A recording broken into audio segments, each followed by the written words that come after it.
Mahadev app betting కార్యకలాపాలపై అనేక విస్తుపోయే నిజాలు వెల్లడవుతున్నాయి.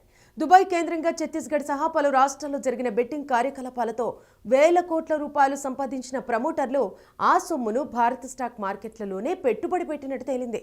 తవ్వే కొద్దీ కొత్త నిజాలు బయటకు వస్తున్నాయని enforcement directorate వర్గాలంటున్నాయి.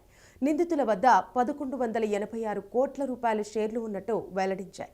Mahadev online book అనేది అక్రమంగా నడిచిన బెట్టింగ్ యాప్.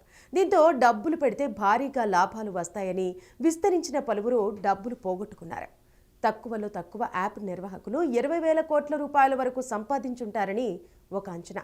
ఛత్తీస్గఢ్ మాజీ ముఖ్యమంత్రి భూపేష్ బాఘెల్ పైన కూడా మహదేవ్ యాప్కు సంబంధించి విచారణ జరుగుతున్న నేపథ్యంలో కొత్త విషయం వెలుగులోకి వచ్చింది.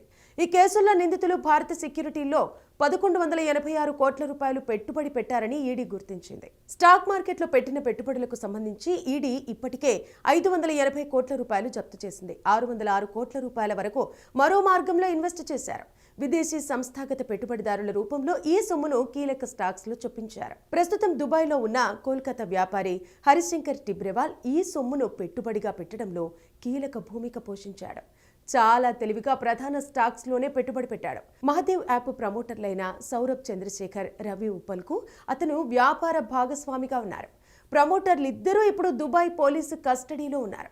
వారిని భారత్కు అప్పగించే ప్రక్రియ వేగం పుంజుకుంది. వ్యాపారి హరిశంకర్ టిబ్రేవాల్ పై ఈడీ మరో అనుమానాన్ని కూడా వ్యక్తం చేస్తోంది.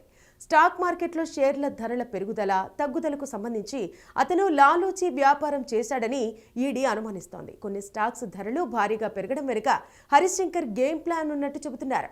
ఈ క్రమంలో రేట్లు పెరిగిన వెంటనే అవసరాన్ని బట్టి క్రయ విక్రయాలు చేసినట్టు ఈడీ గుర్తించింది.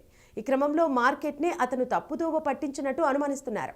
మహదేవ్ యాప్కు సంబంధించిన ఇప్పటి వరకు 1700 కోట్ల రూపాయలు జప్తు చేసినట్టు ఈడీ చెబుతోంది.